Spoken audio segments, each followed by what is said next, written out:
هنتكلم النهاردة يا ولاد عن نبي عظيم من الأنبياء اللي احنا كلنا بنحبهم، وهو سيدنا سليمان. مين بقى سيدنا سليمان ده؟ نبي الله سليمان هو ابن سيدنا داود، وداود من نسل سيدنا يعقوب اللي هو ابن إسحاق اللي هو ابن سيدنا إبراهيم. إذن سيدنا سليمان كان نبي، وكمان باباه إيه؟ نبي. والده يبقى مين؟ داود عليه السلام. خلاص. وداود ده من عيلة مين؟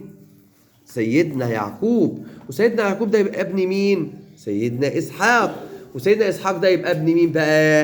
ابن سيدنا إبراهيم. خلاص. وربنا عز وجل أعطى سليمان ملكا عظيما. ليه هو بس؟ مفيش حد زيه. ملك عظيم جدا، واداله مميزات مفيش لنبي عنده المميزات دي.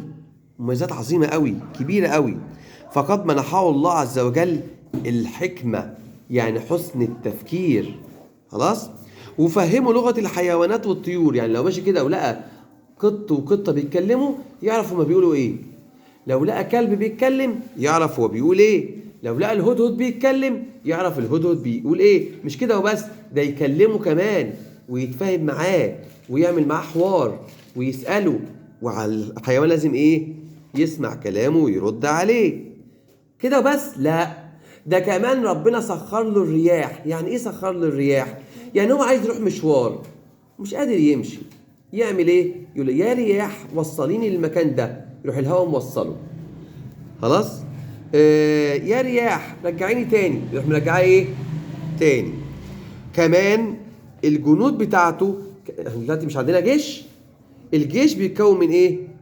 من عساكر وضباط، صح؟ بني ادمين. هو بقى كان عنده عساكر وضباط بني ادمين، وكان عنده جن، برافو عليك، وعنده جن، وعنده كمان الجيش بتاعه فيه حيوانات. يعني الجيش بتاعه فيه ايه؟ انس وجن وحيوانات وطيور.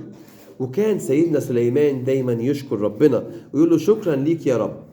احنا برضه بنشكر ربنا ولا لا؟ هو ربنا ادانا نعم؟ ممكن تقولي لي يا ملك نعمه من ربنا اداها لنا؟ العينين. وانت كده نعمه؟ لسانا وشفتين. ها؟ ايوه، قولي لي نعمه وربنا اداها لك.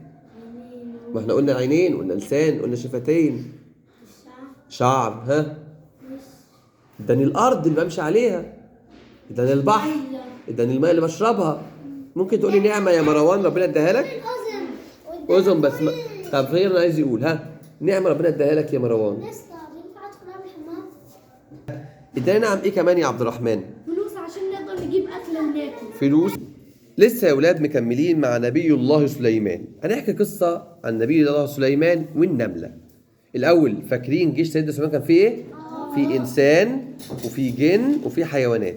طب هو كان بيكلم حد إزاي؟ بيفهمهم إزاي؟ طيب، مرة سيدنا سليمان والجيش بتاعه، الجيش القوي جدا ده اللي فيه إيه؟ في إنسان وفي حيوان وفي جن. وفي مرة ماشي منين؟ على وادي النمل. راح عند مكان اسمه وادي الايه؟ النمل. وهما ماشيين كده سمع سيدنا سليمان النملة بتقول يلا يا نمل ادخلوا مساكنكم بسرعة، يلا يا نمل اجروا بسرعة ادخلوا بيوتكم، اصل جيش في جيش كبير قوي جاي، ده ممكن يدوسوا عليكم يحطموكم وهم مش واخدين ايه؟ بالهم وهم لا يشعرون. مين اللي سمع صوتها؟ سيدنا سليمان. فابتسم. فايه؟ ابتسم ليه؟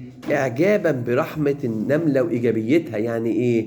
النمله دي كانت ممكن ايه؟ تروح تستخبى وايه؟ تقول ماليش دعوه، انا مالي، ما يتحطموا. لا، ده واحد واقفه كده في مكان، واحد قايله يا ايها النمل ادخلوا مساكنكم. فعجبه قوي النمله. وكمان بيشكر ربنا على النعمه العظيمه اللي اداها له، وهي انه نعمة فهم لغة مخلوقات الله، ان هو فاهم النملة بتقول ايه وسمعها كويس.